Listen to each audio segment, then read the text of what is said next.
이 아침에 우리 주님께서 우리에게 나눠주시는 말씀은 마태복음 24장 32절에서 44절까지의 말씀 되겠습니다. 우리 다 같이 한 목소리로 주님의 말씀을 읽겠습니다. 마태복음 24장 32절에서 44절까지의 말씀, 우리 다 같이 한 목소리로 읽겠습니다. 자, 시작. 무화과 나무의 비유를 배우라. 그 가지가 연하여지고 잎사귀를 내면 여름이 가까운 줄 아나니, 이와 같이 너희도 이 모든 일을 보거든 인자가 가까이 곧 문 앞에 이른 줄 알라. 내가 진실로 너희에게 말하노니 이 세대가 지나가기 전에 이 일이 다 일어나리라. 천지는 없어질지언정 내 말은 없어지지 아니하리라. 그러나 그 날과 그 때는 아무도 모르나니 하늘의 천사들도 아들도 모르고 오직 아버지만 아시느니라. 노아의 때와 같이 인자의 임함도 그러하리라. 홍수 전에 노아가 방주에 들어가던 날까지 사람들이 먹고 마시고 장가들고 시집가고 있으면서 홍수가 나서 그들을 다 멸하기까지 깨닫지 못하였으니 인자의 임함도 그와 같으리라. 그때에 두 사람이 밭에 있음에 한 사람은 데려가고 한 사람은 버려둠을 당할 것이요, 두 여자가 맷돌질을 하고 있음에 한 사람은 데려가고 한 사람은 버려둠을 당할 것이니라. 그러므로 깨어 있으라. 어느 날에 너희 주가 임할는지 너희가 알지 못함이니라. 너희도 아는 바니 만일 집주인이 도둑이 어느 시각에 올 줄을 알았더라면 깨어있어 그 집을 뚫지 못하게 하였으리라. 이러므로 너희도 준비하고 있으라. 생각하지 않은 때에 인자가 오리라. 아멘.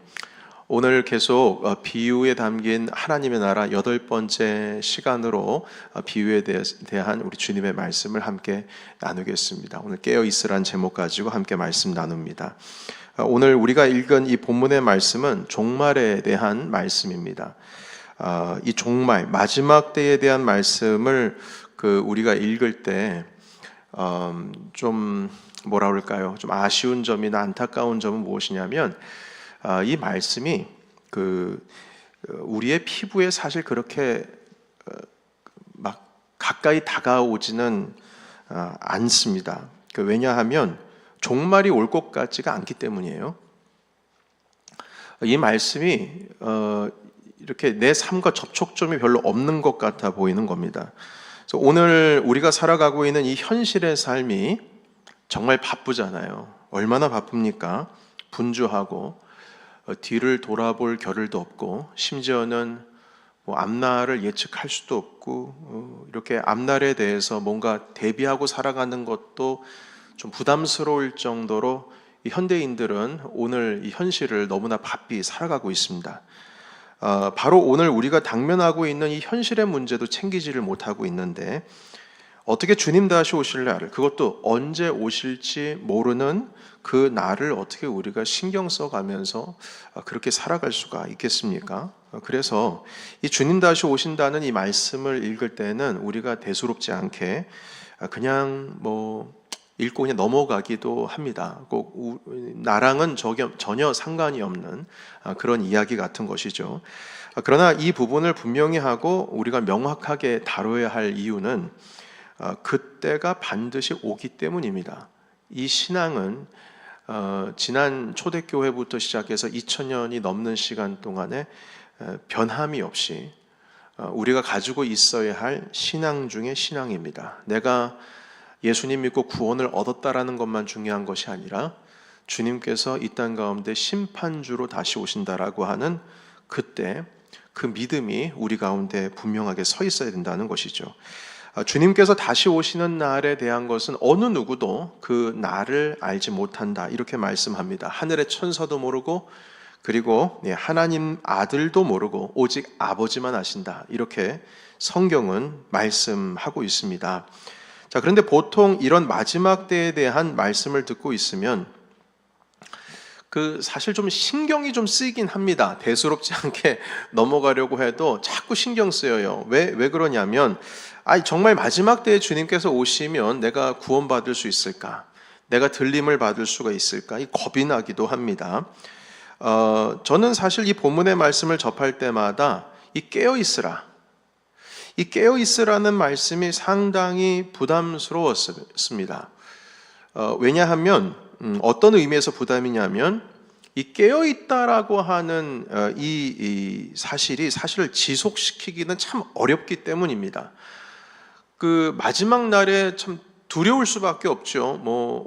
오늘 읽은 성경 말씀 사실 우리가 지난 작년 같은 경우에나 마가복음에 대한 말씀을 읽으면서도 이 마지막 때에 대한 말씀 한번 다루긴 했습니다만 마지막 때는 혼란이 오거든요. 두려울 수밖에 없습니다. 그래서 깨어 있으라고 하시는 이 말씀이 더 이렇게 우리의 삶 가운데 이 말씀을 진중하게 받아들이고자 하는 사람들에게는 신경 안 쓸 수가 없어요. 왜냐하면 내가 정말 주님께서 나를 택하셔서 내가 구원을 얻을 수 있을까? 그런 마음부터 시작해서 이 깨어 있으라는 표현이 지속될 수가 없거든요. 여러분 이게 문자적으로만 해석해 보더라도 여러분 그 midnight oil이라고 해서 슬기로운 다섯 처녀 그리고 미련한 다섯 처녀에 대한 비유가 있지 않습니까? 신랑 오시는 것을 기다리는 기름병을 준비해서 충분한 기름병을 해서 준비하는 그 다섯 처녀 졸면서 그럼에도 깨어서 신랑이 언제 올지 밤새 기다리죠. 근데 그 비유를 봐서라도 우리가 하루 정도는 나를 지새울 수는 있을 것 같아요. 깨어 있어서. 그런데 그것이 이틀 지나고 3일 지나고 4일 지나고 일주일 지나고 열흘 지나도 만약에 신랑이 안 온다 그러면은 깨어 있다라고 하는 것 자체가 상당히 불가능합니다. 그것도 잠을 안 자고 어떻게 깨어 있을 수가 있어요? 그리고 기름병도 하루 이틀이지 그 등불 가지고 기다리는데 열흘 지나도 만약에 안 온다 그럴 일은 없겠습니다만 그 비유가 말씀하려고 하시는 의미는 그런 의도는 아니지만 그러니까 깨어 있다라고 하는 표현이 정말 부담스러운 것입니다. 여러분 그래서 이 주님이 언제 오실런지 모른다. 주인이 언제 오실런지 모른다. 심지어 오늘 말씀에 보면 도둑이 집에 침입하는 것과 같다. 이렇게 말씀을 하고 있거든요. 여러분 도둑이 집에 침입하는 거 언제 침입할지 모른다 이런 생각으로 만약에 하룻밤 지낸다고 한번 보십시오. 불안해서 잠이 오겠습니까? 그러니까 이게 이 피곤한 삶이 이런 피곤한 삶, 이런 지치는 삶 이것이 만약에 우리 신앙생활이라고 한다면 누가 마지막 때에 주님을 온전히 맞이할 수 있겠습니까? 맨정신으로요. 상당한 긴장감 때문에 이런 기다림이 현실적으로 이게 가능할 수 있는 것인가 이런 의심이 들기도 합니다.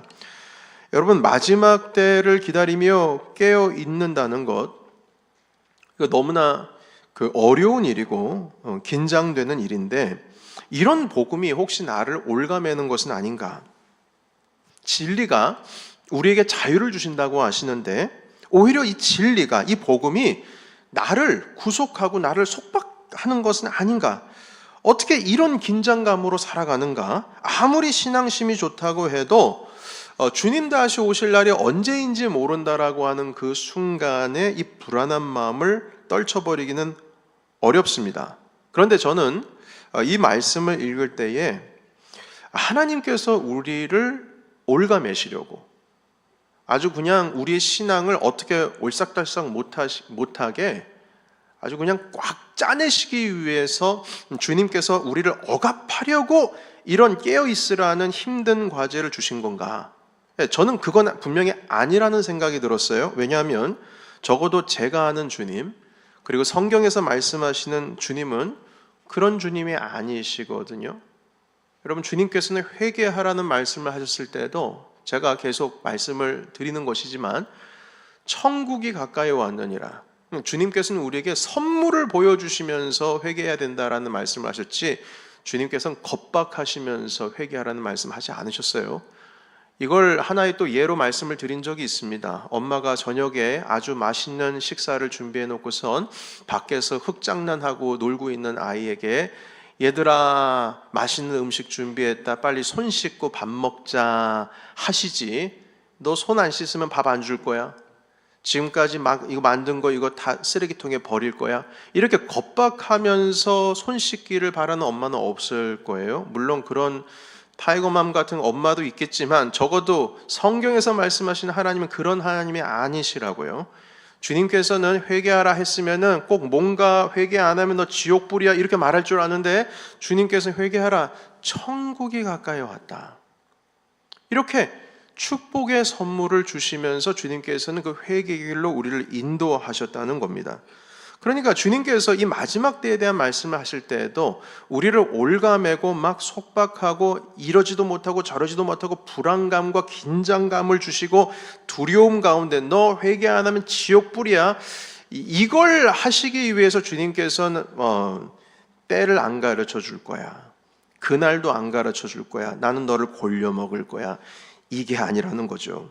그래서 저는 이 말씀을 묵상하고 또 깊이 묵상하는 가운데 이 귀한 복음의 말씀, 이 마지막 때에 대한 주님의 말씀을 이해하는데 아주 중요한 요소가 있다는 사실을 알게 되었습니다. 그것을 찾아가기 위해서는 우리가 이 질문에 답을 한번 해야 되는데요. 그 질문은 무엇이냐면, 왜 예수님께서는 주님 다시 오실 그날을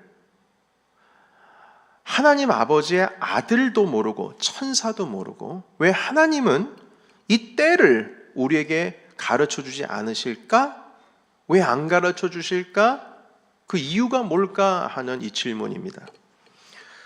그런데 이 이유는 사실 우리 생각보다 간단하고 명료합니다. 단순합니다. 그 이유는 무엇이냐면 진짜 믿음을 가진 자를 구별해 내시기 위함입니다. 한마디로 알곡과 쭉정이에 대한 것이죠.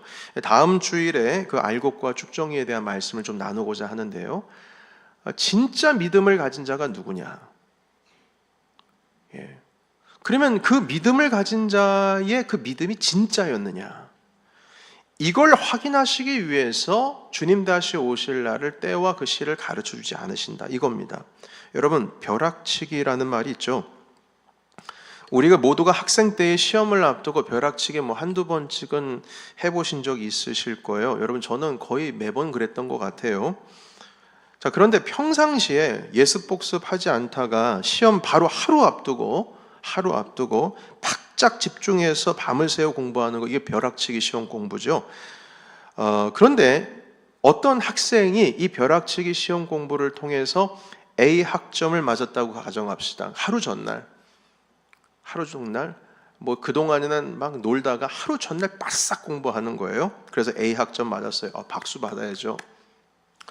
자, 그리고 또 다른 학생은 이와 반대로 벼락치기 시험 공부를 하지 않고 매일매일 정해진 시간에 그 정해진 분량만큼 그날 배운 거 복습하고 확인하고, 그리고 또 시간이 좀 남으면 예습도 한번 해가고, 그렇게 하루하루를 성실하게 학습을 하고 있습니다. 그런데 이 학생도 똑같은 시험을 봤는데 A 학점을 받았어요. 자, 그런데 여러분들이 대학 교수라면 이 두 명의 학생 중에 여러분들께서 혹시 지금까지 연구했던 그 업적을, 그 연구 결과를 이제 내 제자에게 계승을 좀 시켜야 되겠다, 그래서 만약에 제자 한 명을 뽑는다면 이 두 명의 학생 중에 누구를 여러분들의 제자로 삼고 싶으십니까? 답은 이미 나와 있을 거예요. 적어도 두 명 중에 한 명을 뽑아야 된다면 벼락치기 시험 공부한 학생은 아닐 거예요. 꾸준하게 매일매일 성실하게 임한, 그 학습에 임한 이 학생을 선택할 것이라고 저는 생각을 합니다. 똑같은 A 학점을 받아도요, 역량이 다르죠. 이게 좀 다릅니다. 똑같이 A 학점을 받았는데, 왜 교수님 왜 나는 안 됩니까? 나도 A 학점 받았는데. 심지어는 그 벼락치기를 해서 A 플러스를 받았다고 할지라도 저라면 A 마이너스를 받은 신실하게 공부한 그 학생을 저는 받아들일 겁니다. 여러분, 진짜 모범적인 훌륭한 학생은 매일매일 꾸준하게 성실하게 학습한 그 학생이 정말 모범적인 학생일 거예요. 여러분, 이것을 마지막 때에 대한 이 말씀에도 우리가 적용을 할 수가 있습니다. 주님께서 언제 오실지 안 가르쳐 주셨다라고 하는 것은 이런 벼락치기식의 믿음은 안 된다는 거죠. 업앤다운이 심합니다. 어쩔 때는 뜨겁다가도 어쩔 때는 너무 식어가지고 이 사람이 믿음이 있는 건가 없는 건가 이게 의심이 되기도 하는 그런 마음이죠. 여러분, 복음서에 여러 다른 그 복음서들에도 보시게 되면 뭐 달란트 비유라든지 포도원 비유라든지 이런 여러 비유를 주님이 말씀하셨는데, 이런 비유들에서 비슷하게 배경 조건을 항상 만들어가는 그 조건들이 있어요. 그 조건이 두 가지인데, 첫 번째는 무엇이냐면 주인이 언제 올지 안 가르쳐줘요. 달란트 비유도 주인이 언제 올지 몰라요. 포도원 주인도 언제 주인이 그 포도원 수확량을 거둬갈지 몰라요. 그리고 두 번째 비슷한 건 뭐냐면 모든 종들에게 해야 할 일을 맡겼다는 겁니다. 그 달란트를 받은 그 종들은 주인이 언제 올지 모르는데 달란트를 맡김을 당했어요. 포도원 소장농들도 포도원을 가꿔야 할 그 맡은 일들이 있습니다. 여러분, 이렇게 이 충성된 종은 이런 사명을 받고 맡은 일을 가지고, 그리고 내 주인이 언제 올지 모르고 있는 그런 상황, 비슷한 어떤 모든 복음서에 있는 여러 비유의 공통적인 배경이죠. 이런 상황 속에서 충성된 종은요, 꾸준합니다. 꾸준해요. 성실합니다. 매일매일 자기가 해야 할 것을 하면서 주인을 기다립니다. 꾸준하게 집안을 가꾸고, 꾸준하게 성실하게 청소하고, 꾸준하게 주인이 맡겨준 그 달란트로 사업을 하면서 하루하루 하루의 이윤을 남깁니다. 어느 날 하루에 몰아서 집안을 가꾸는 게 아니에요. 청소도 뭐 몇 달씩 안 하다가 주인이 이제 곧 오실 것 같으니까 뭐 하루 날 잡아서 몰아서 집을 가꾸지 않습니다. 맡겨주신 달란트로, 야, 인생은 한 방이야. 뭐 한 방이지. 뭐하러 열심히 일할 필요가 있겠어? 뭐 예를 들면 뭐 여러분, 저는 투자하시는 분들에 대해서 뭐 질책하거나 비난하기 위해서 이런 말씀을 드리는 건 아닙니다. 그러니까 투자를 해도 이렇게 한 방으로 뭔가를 천금을 확보하려고 하는 그런 마음이 있는 분들이 좀 있으시죠. 뭐 예를 들면 가상화폐 같은 가운데 전 재산을 다 몰아넣는 사람들. 이렇게 투자해서 한 번 뜨겁게, 인생 한 번이야, 한 방에 해야지, 이렇게 막 수십 배 수백 배의 결실을 기다리는 그런 종의 모습이 아니죠. 오늘 우리가 성경에 있는 이 말씀뿐만 아니라 성경에 있는 수없이 많은 어떤 예수님께서 가르쳐 주신 그 종에 대한 그 비유의 말씀을 보면 늘 성실하게 해왔던 대로 꾸준하게 일하면서 그 주인을 맞이하는 겁니다. 여러분, 마찬가지입니다. 예수님께서 우리에게 지금 깨어 있으라고 말씀하시는 것은 막 우리를 올가매고 긴장하게 하고 불안하게 하고 두렵게 하라고 하시는 것이 아니라 꾸준한 신앙을 가지고 있어야 된다는 것입니다. 벼락치기 안 된다는 거죠. 그것이 바른 학습이 아닌 것처럼 주님 오실 때만 준비된 신앙의 사람들, 이런 바른 믿음의 사람들이 아닌 것입니다. 저도 옛날에 뭐 옛날도 아니고 뭐 지금도 그런 이야기를 가끔 듣긴 하죠. 목사님, 예수님을 믿으면 천국을 가는데 뭐 굳이 뭐 평생을 어릴 때부터 신앙생활을 할 필요가 있을까요? 평생을 자기 마음대로 정말 이 세상의 모든 욕망과 그 모든 하고 싶은 것들은 내 마음대로 내 뜻대로 막 살아가다가 마지막에 내가 주님 만날 날이 돼서 숨이 꼴깍꼴깍 넘어가 이제 그 침대 위에서 이제 그날을 맞이할 그때 딱 그 시점에 주님을 믿고 회개하고 주님, 그 마지막에 주님 옆에 있었던 그 강도처럼, 십자가 옆에 있었던 강도처럼 주님 나도 좀 기억해 달라고, 그렇게 해서 구원을 얻으면 똑같이 천국 가는 거 아니에요? 아니, 못하러 평생을 이렇게 말씀에 올가매 살면서 뭐 그렇게 힘들게 신앙생활을 합니까? 똑같이 구원받으려면은 차라리 그렇게 구원받는 게 더 좋은 게 아닌가, 이렇게 말씀하시는 분들도 있어요. 여러분, 그런데 그 믿음이 그거랑 같은 믿음인가요? 여러분, 이거 어리석은 생각입니다. 진짜 어리석은 생각이에요. 주님은 다 아십니다.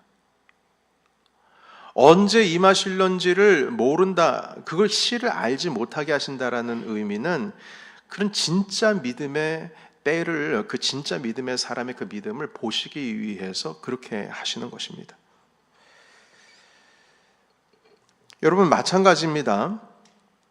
주님 오실 때만 준비된 신앙의 사람들은 바른 믿음을 가진 사람들이 아니라는 거죠. 여기서 말씀하시는 어떤 믿음은 불같은 열정적인 믿음이 아닙니다. 꾸준한 믿음입니다. 성실한 믿음이죠. 막 뜨거웠다 식었다가를 반복하는 믿음이 아니라 여전히 뜨뜻한 믿음입니다. 과하지 않아도 꾸준한 믿음이에요. 내게 주어진 사명을 꾸준히 담당하는 겁니다. 사명받은 것, 종이 꾸준하게 했던 것처럼 말이죠. 어려운 일이 있어도 꾸준하게 내게 주어진 사명, 그리고 그 그릇을 채워나가는 믿음입니다. 바로 언젠가 여러분들께 말씀드렸던 마라톤과 같은 신앙이죠. 여러분, 세상에서 가장 어려운 것 중에 하나가 꾸준함입니다. 사업도 여러분 꾸준하게 안정적이면 얼마나 좋겠어요. 그런데 그게 가능한가요? 우리 팬데믹 때 벌써 우리의 의지와는 상관없이 갑자기 사업이 곤두박질 치는 경험을 우리 전 세계가 하고 있지 않습니까? 예상치 못한 일들이 일어나고 있지 않아요? 여러분, 사랑요, 사랑 변하지 않고 꾸준히 가면 얼마나 좋아요. 그런데 사랑이 꾸준하던가요? 식기도 하지 않습니까? 여러분, 나는 안 그렇다고 하지만 여러분, 사랑이라고 하는 것이 그렇게 쉽게 변하지도 않는 것이기도 하지만 여러분, 대부분의 사람들이 경험하고 있는 사랑들, 특히 젊으신 분들이 경험하고 있는 사랑들은 업앤다운이 심하죠. 아직 성숙되지가 않아서 그렇습니다. 건강도 마찬가지예요. 여러분, 건강 꾸준하면 좋잖아요. 우리가 정기적으로 3달에 한 번, 6개월에 한 번, 반년에 한 번, 1년에 한 번 정기적으로 의사를 찾아가는 이유가 있습니다. 그 이유는 우리의 건강이 꾸준하기가 어렵기 때문에 그런 것이에요.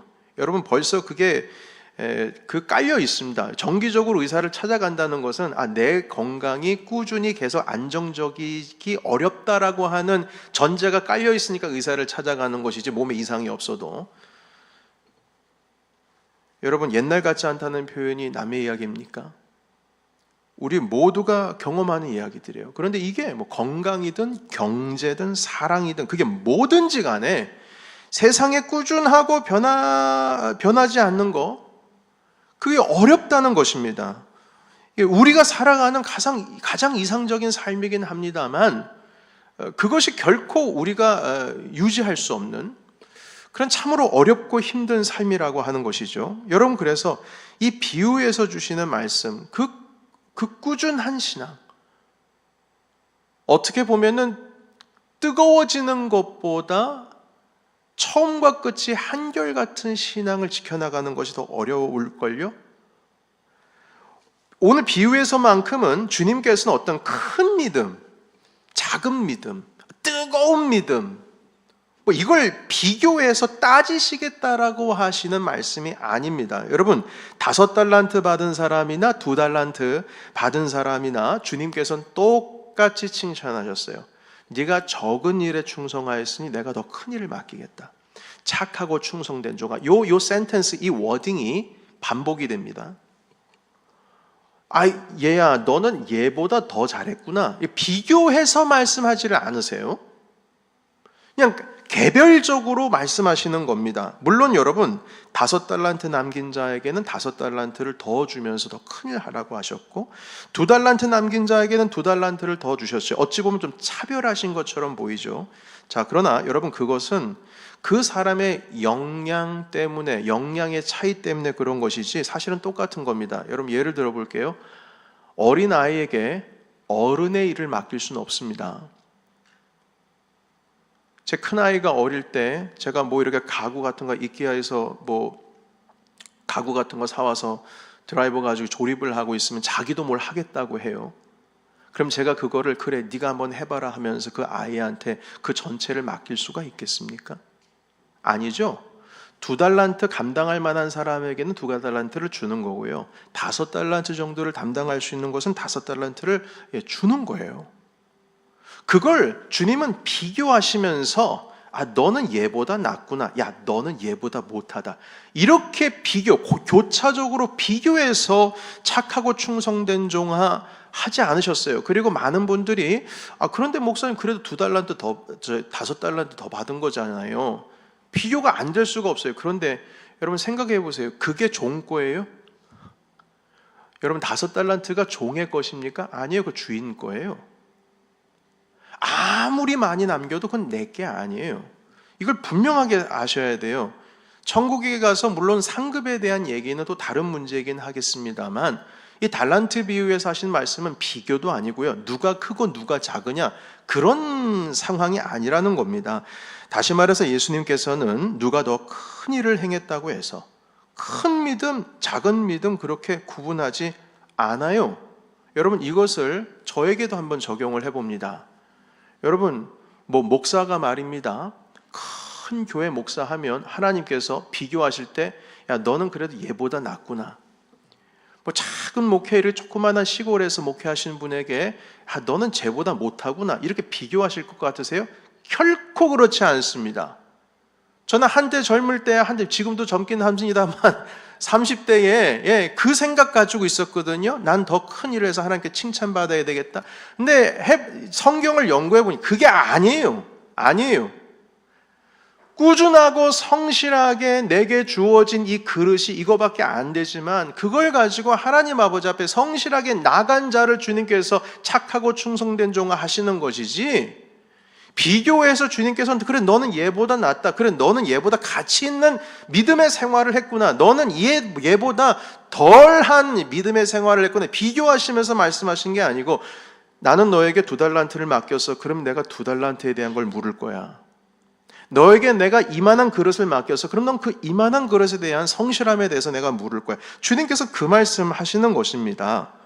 여러분, 그러나 비교해서 말씀은 안 하시지만 꾸준한 것, 변하지 않는 것, 어려움 속에서도 내 신앙 지키고 내 사명 지키고 하는 이런 것들에 대한 판단은 분명히 주님께서 하실 겁니다. 하실 거예요. 그게 내가 언제 올지 너희들에게 안 가르쳐 줄 거야. 바로 그 말씀 가운데 이 이야기가 담겨 있다는 것이죠. 마지막 때에 주님께서 불시에 언제 오실지 모르는 상황 가운데 오시겠다는 건요, 야, 네 믿음이 얼마나 뜨거웠냐?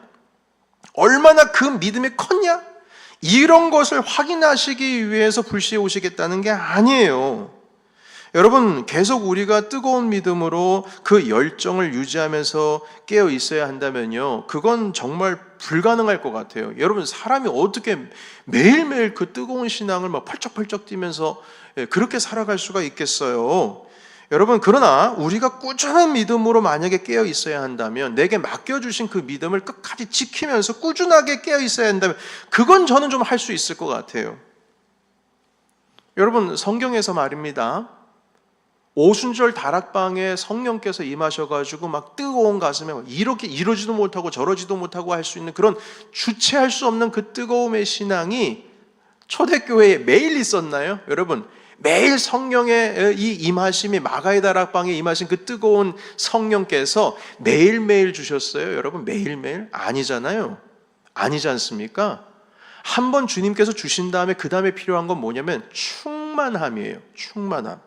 내 안에 성령께서 꽉 차 있는 거, 이게 다지. 내가 뜨겁냐 안 뜨겁냐, 뭐 뜨뜻하냐, 어떻게 되냐, 열정이 어떻게 뜨겁냐, 그러지 않습니다. 여러분, 사도행전에 있는 바울 사도의 한번 생활 한번 보십시오. 오히려 뜨거운 믿음이 아니라 그에게 있어서 냉정한 믿음이 있었습니다. 어떤 어려운 환경이 와도 흥분하지 않고 냉정한 믿음을 찾으면서 꾸준하게 교회를 세워나가며 핍박 가운데도 하나님의 복음의 말씀을 전하지 않습니까? 여러분, 성경에서 많은 비유에 등장하는 어떤 주인도 불시에 갑자기 나타나서 종들을 데리고 와서, 야, 너는 얘보다 수확량이 왜 적어? 넌 많구나. 이렇게 하시면서 수확량 적은 사람에 대해서 비교하면서 나무라 하지 않으셨어요. 얼마나 성실하게 남겼느냐. 2달란트 남긴 자에게는 2달란트. 딱 그 정도예요. 여러분, 오늘 본문의 말씀에 보면 노아에 대한 이야기가 나옵니다. 37절에서 39절 말씀인데 한번 읽고 잠깐 말씀 나눠볼까요? 자, 시작. 노아의 때와 같이 인자의 임함도 그러하니라. 홍수 전에 노아가 방주에 들어가던 날까지 사람들이 먹고 마시고 장가들고 시집가고 있으면서 홍수가 나서 그들을 다 멸하기까지 깨닫지 못하였으니 인자의 임함도 이와 같으니라. 아멘. 이 노아의 때가요, 세상 종말의 때랑 좀 비슷해요. 주님 다시 오실 때랑 좀 비슷하단 말이죠.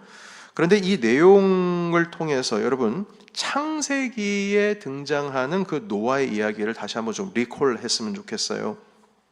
여러분, 창세기에서 등장하고 있는 노아의 믿음은요, 불같은 열정적인 노아의 믿음을 설명하고 있지 않습니다. 오히려 그 반대예요. 냉정한 믿음입니다. 산 위에서 배를 만들어요. 산 위에서. 그런데 그 산 위에서 배를 만드는 과정 속에서 많은 사람들이 손가락질합니다. 비난합니다. 비웃습니다.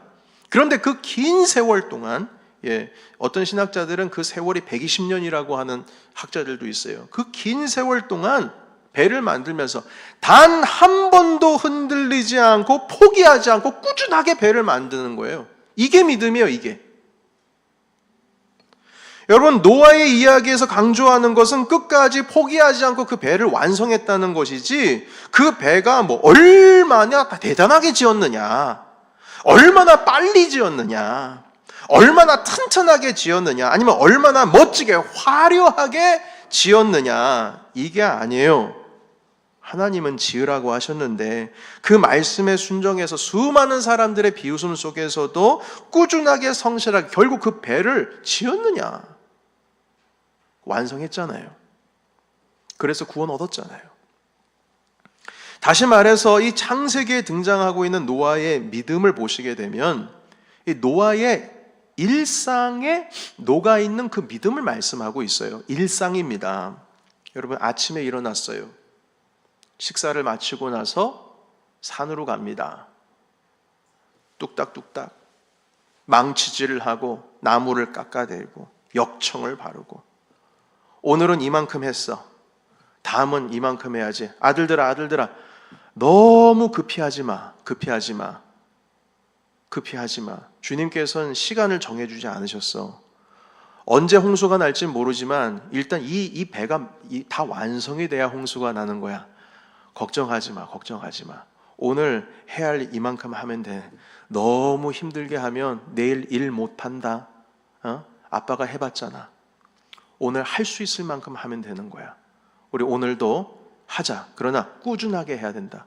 하루 했다가 하루 쉬고 뭐 그렇게 할 필요 없어. 너무 심하게 하면, 지난번에 아빠가 열정적으로 했다가 일주일 쉬었지 않니? 그러면은 해야 할 일도 다 못해. 여러분, 아침에 일어나서 저녁 늦게까지 일을 하고 그리고 다시 잠을 자고, 또 아침에 일어나서 사람들의 비웃고 손가락질하는 날, 그 다음 날도 여전히 하나님의 말씀에 순종하면서 그 비웃음 속에서도 꾸준하게 그 일상의 사명을 감당했던 그 믿음.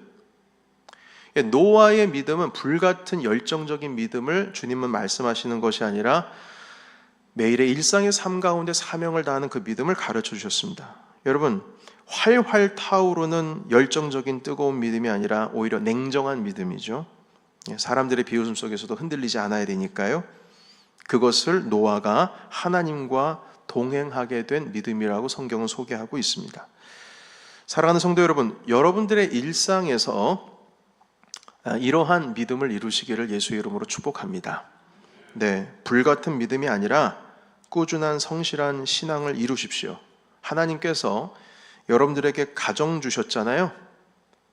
그럼 그 가정을 신실하게 지키십시오. 하나님께서 여러분들에게 일터 주셨죠? 그러면 그 일터를 신실하게 지키십시오. 하나님께서 우리에게 교회 주셨어요. 그러면 이 교회의 비전에 신실함으로 꾸준하게 따라가십시오. 좀 따라가는 것이 더디 갈 수도 있겠죠. 그러나 따라가는 걸 멈추지는 마십시오.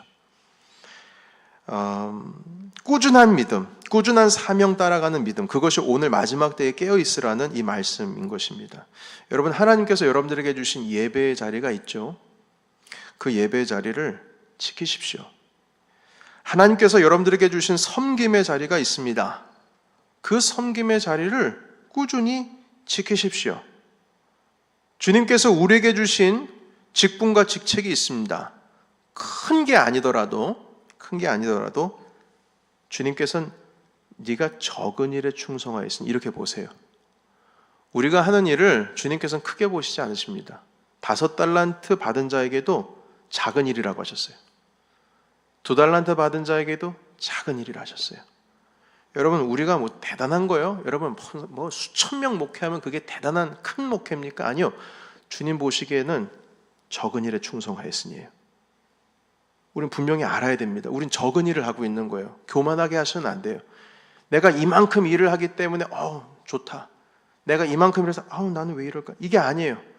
여러분께서 지금 맡은 그 모든 것들을 큰 것이 아니더라도 꾸준히 성실하게 여러분들께서 해야 할 일을 하십시오. 흔들림 없이, 언제나 처음처럼, 언제나 한결같이, 처음과 끝이 동일하게 그렇게 우리에게 주신 그 믿음과 사명을 지키고 나간다면 오늘 당장에 우리 주님 오신다고 해도 우리는 감사함으로, 기쁨으로 주님 맞이할 수 있을 것입니다.